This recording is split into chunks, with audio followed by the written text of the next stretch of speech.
ये जो फैसला देगी न्यायालय के फैसला को तो सब लोग को मानना होगा ना। महाधिवक्ता पीके शाही महोदय कोर्ट में जाके समय मांग लिए हैं। महाधिवक्ता पीके शाही महोदय जब समय ले लिए हैं तो अब वो समय का इंतज़ार कीजिए और आगे दिन के रिजल्ट का इंतज़ार करना होगा।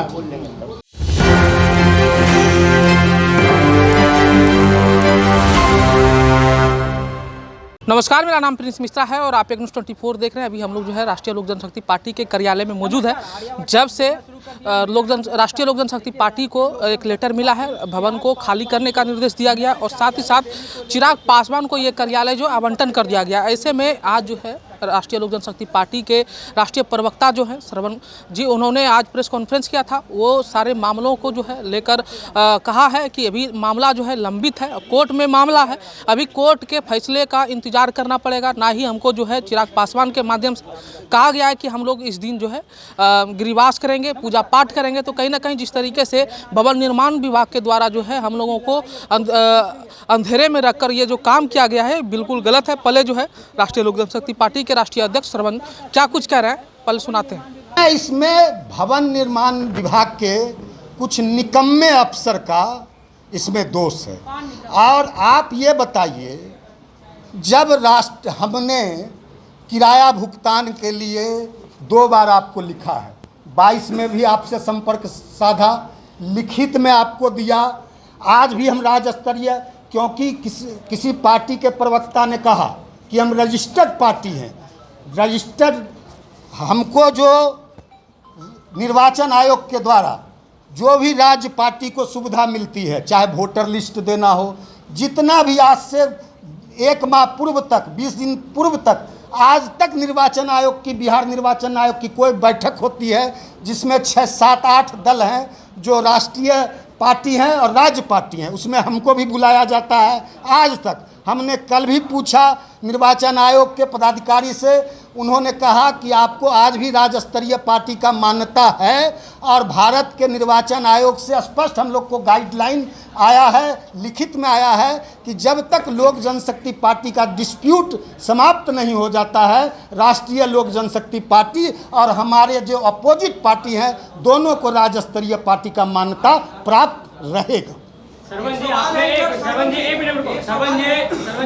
कहा, मंत्री है जयंत राज, उन्होंने कहा है कि आपने 3 साल से रेंट नहीं दिया और नहीं आपके पास कोई सांसद है, नहीं कोई विधायक है। भवन निर्माण विभाग को हमने 2 बार, मैंने पहले भी कहा, शायद आपने सुना नहीं, 2 बार हमने पहले लिखित रूप में और दर्जनों बार मौखिक रूप में हमने कहा कि जो किराया है, लिखतम के आगे वक्तम क्या है, यह देखिए हमने लिखा है, हमने कई बार लिखा है, रिसीविंग कॉपी है, डेट बाय डेट है, 2023 में भी हमने लिखा है कि आप जो बकाया है उसका विपत्र दीजिए। कोई मौका, हम जब भी जाते थे, हमारे कार्यालय प्रभारी जाते थे या पदाधिकारी जाते थे, भवन निर्माण विभाग का पदाधिकारी यह कहते थे कि आपके यहाँ इतना बकाया है, तो बकाया कैसे लीजिएगा, बकाया आप विपत्र दीजिएगा, बिल दीजिएगा। हमने कहा हम उसका भुगतान करेंगे, सारा लिखित है और सारा लिखित है।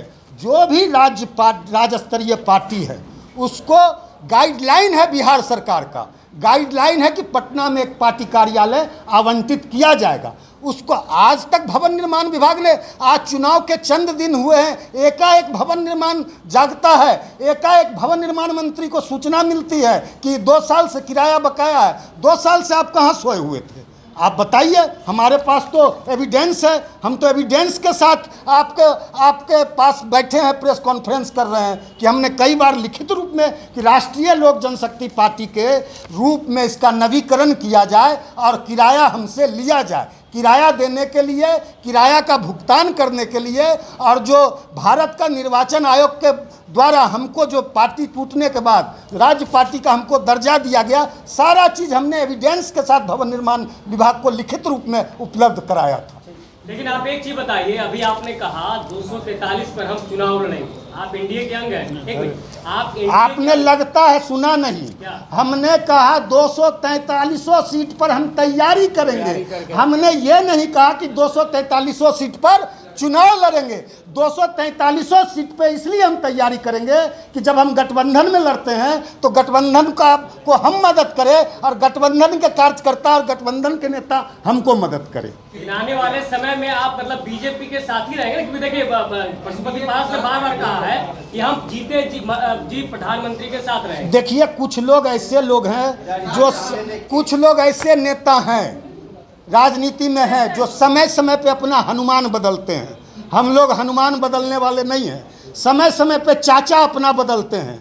कभी अरुण पारस बाबू को चाचा बोलते थे, चाचा बदल के अरुण बाबू एक्स MP ने कहा कि हमको चाचा कहा, बहुत दिन तक कहा, अब आप ही चाचा हैं। उन चाचा का हश्र क्या किया। फिर नित्यानंद जी को चाचा कहते थे, एक चाचा को कहते थे नरेंद्र मोदी से बैर नहीं, नीतीश तेरी खैर नहीं, हमारी सरकार बनेगी, नीतीश कुमार को बेऊर जेल भेजेंगे। क्या कहते थे, जनता दल यू के लोग ही नहीं कहते थे कि चिराग मॉडल, एक मॉडल आया। ललन बाबू, आदरणीय ललन बाबू राष्ट्रीय अध्यक्ष थे, उनके पार्टी के सारे लोग कहते थे कि चिराग मॉडल नहीं चलेगा। चिराग मॉडल ने बिहार को नुकसान किया, चिराग मॉडल ने जनता दल यू का भारी नुकसान किया। अब चिराग मॉडल दिया जाए। उन लोक जनशक्ति पार्टी रामविलास ने यह नहीं कहा अपने आवेदन में कि राष्ट्रीय लोक जनशक्ति पार्टी का जहां कार्यालय चल रहा है वही कार्यालय हमको दिया जाए, लेकिन पूर्वाग्रह से ग्रसित होकर, राजनीतिक दुर्भावना से ग्रसित होकर, ना जाने किन कारणों से भवन निर्माण के पदाधिकारी ने मात्र 4 दिनों में 4 जुलाई को वह आवेदन करते हैं लोक जनशक्ति पार्टी रामविलास के प्रदेश अध्यक्ष, और 8 जुलाई को उनको यह कार्यालय आवंटन कर दिया जाता है। यह बिल्कुल राजनीतिक पूर्वाग्रह से ग्रसित काम भवन निर्माण विभाग ने किया है। इसके बाद हम लोग हाई कोर्ट में भवन निर्माण विभाग के इस फैसले को हमने हाई कोर्ट में चुनौती देने का काम किया। आपको बता दें, कल हाई कोर्ट में आदरणीय जज महोदय के सामने इस मामले की सुनवाई हुई। जज महोदय ने बिहार सरकार के महाधिवक्ता से बिहार सरकार का भवन निर्माण का पक्ष पूछा। उन्होंने 4 हफ्ते का टाइम लिया है। आदरणीय जज महोदय ने 4 हफ्ते में काउंटर फाइल करने का बिहार सरकार को भवन निर्माण विभाग को निर्देश दिया है। 4 हफ्ते बाद इसकी सुनवाई होगी। यह मामला उच्च न्यायालय में है, यही आप लोग को सूचना देने के लिए हम बुलाए थे। दूसरा ये बात कि राष्ट्रीय लोक जनशक्ति पार्टी की एक बहुत बड़ी बैठक, एक विशाल बैठक जिसमें पूरे सूबे बिहार से, सभी जिला से, सभी प्रखंड से, सभी पंचायत से, सभी बूथों से पार्टी के कार्यकर्ता और दलित सेना के कार्यकर्ता हजारों की संख्या में 28 जुलाई को यहाँ एक बैठक बुलाई गई है। उस बैठक में हम लोग पूरे बिहार में यह निर्णय लिया गया है कि आदरणीय राष्ट्रीय अध्यक्ष पशुपति कुमार पारस जी के नेतृत्व में पूरे पार्टी के लोग पूरे बिहार के गांव-गांव जाएंगे, गली-गली जाएंगे, जिले मोहल्ले में जाएंगे, गांव टोले में जाएंगे, खेत खलियान में जाएंगे, पार्टी के संगठन को मजबूत करेंगे, पार्टी के संगठन को और भी विस्तार देंगे, राष्ट्रीय लोक जनशक्ति पार्टी को एक बड़े ऊंचाई पे ले जाएंगे। और उस दिन से हम लोग बिहार में विधानसभा का जो 2025 में चुनाव होना है उसका शंखनाद करेंगे और 243 सीट पर हम लोग उस दिन से अपनी विधानसभा चुनाव की तैयारी शुरू करेंगे। आज जो यह प्रेस कॉन्फ्रेंस बुलाने का मुख्य उद्देश्य है, यह राष्ट्रीय लोक जनशक्ति पार्टी का जो हमारा यह राज्य कार्यालय है, यह 2010 के बाद से, क्योंकि 1990 में जब वन एवं पर्यावरण राज्य मंत्री बने आदरणीय पशुपति कुमार पारस, तब उनको ये आवास आवंटित हुआ था। उसके बाद 2010 तक वो लगातार विधायक के रूप में, मंत्री के रूप में इस आवास में रहे। 2009 में हमारे पार्टी के सभी सांसद हार गए चुनाव, यहाँ तक कि हमारे पार्टी के संस्थापक आदरणीय नेता रामविलास पासवान जी भी हाजीपुर से चुनाव हार गए। हमारे पार्टी के एक भी सांसद नहीं थे। 2010 में हमारे आदरणीय प्रदेश अध्यक्ष, अभी वर्तमान में RLJP के राष्ट्रीय अध्यक्ष, जो उसमें पार्टी के प्रदेश अध्यक्ष थे, वो भी चुनाव हार गए थे। हमारे 3 MLA 2010 में जीत के आए थे। उन तीनों MLA को जनता दल यू ने उस समय तोड़ लिया था। उसके बाद हमारे पास एक भी ना विधायक था, ना एक भी सांसद था। तब भी राज्य स्तरीय पार्टी के रूप में हमको ये कार्यालय मिला हुआ था भवन निर्माण विभाग से। आज भी हम राज्य स्तरीय पार्टी का हमको दर्जा प्राप्त है, और राज्य स्तरीय पार्टी का दर्जा प्राप्त होने के नाते पटना में इस राज्य कार्यालय को हम चलाने का हमको हक है। हम हक रखते हैं कि राज्य कार्यालय हमको आवंटित भवन निर्माण करे। इसके लिए जब 2021 में, आपको बता दें, 2021 में जब लोक जनशक्ति पार्टी दो भागों में बटी और एक भाग को राष्ट्रीय लोक जनशक्ति पार्टी का नाम दिया। उस समय हमारे साथ पार्टी के सभी 5 सांसद थे। तो निर्वाचन आयोग भारत ने, ECI ने हमको राज्य स्तरीय पार्टी का मान्यता दिया, और जो हमारे अपोजिट पार्टी थे उनको भी राज्य स्तरीय पार्टी का मान्यता दिया। हमको चुनाव चिन्ह सिलाई मशीन आवंटित किया, और भारत निर्वाचन आयोग ने राज्य निर्वाचन आयोग को लिखा कि जब तक हमारे यहाँ लोक जनशक्ति पार्टी का विवाद पेंडिंग है, जब तक लोक जनशक्ति पार्टी का विवाद और बंगला चुनाव चिन्ह का विवाद निष्पादन नहीं हो जाता, तब तक राष्ट्रीय लोक जनशक्ति पार्टी को राज्य स्तरीय पार्टी का दर्जा प्राप्त रहेगा। इसलिए हमने इलेक्शन कमीशन से कल भी संपर्क साधा, और इलेक्शन कमीशन ने हमको कहा कि आज भी आप राज्य स्तरीय पार्टी हैं। तो विगत 13 जून को एक चिट्ठी निकालता है भवन निर्माण विभाग कि लोक जनशक्ति पार्टी का आवंटन रद्द किया जाता है, और हमको यह चिट्ठी दिया जाता है भवन निर्माण विभाग के द्वारा कि आपने 2 सालों से इसके ऑफिस का किराया भुगतान नहीं किया है और पार्टी कार्यालय का नवीनीकरण नहीं कराया है, इसलिए लोक जनशक्ति पार्टी का कार्यालय का आवंटन रद्द किया जाता है।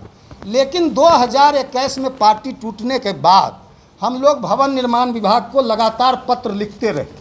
वो पत्र की कॉपी भी है, पत्र की रिसीविंग भी है। 2021 में हमने मौखिक रूप से कहा कि जो भुगतान, जो किराया है हमारा बकाया भवन सर्वमान्य होगा। ऐसे में कोर्ट जो फैसला लेगी उसको आप लोग मानेंगे, और उसके आगे विकल्प क्या आप लोगों के पास है? न्यायालय का फैसला तो सबको मानना पड़ता है, हम कोई अलग तो नहीं है। न्यायालय जो फैसला देगी, न्यायालय के फैसला को तो सब लोग को मानना होगा ना। लेकिन सवाल है कि अभी महाधिवक्ता PK शाही महोदय कोर्ट में जाके समय मांग लिए हैं बिहार सरकार के बिहाफ में। तो बिहार सरकार के बिहाफ में महाधिवक्ता PK शाही महोदय जब समय ले लिए हैं, तो अब वो समय का इंतज़ार कीजिए और आगे दिन के रिजल्ट का इंतज़ार करना होगा। कि पहले भवन निर्माण विभाग और कोर्ट का निर्णय का आप लोग इंतजार कीजिए, उसके बाद आप लोगों को सब पता चल जाएगा।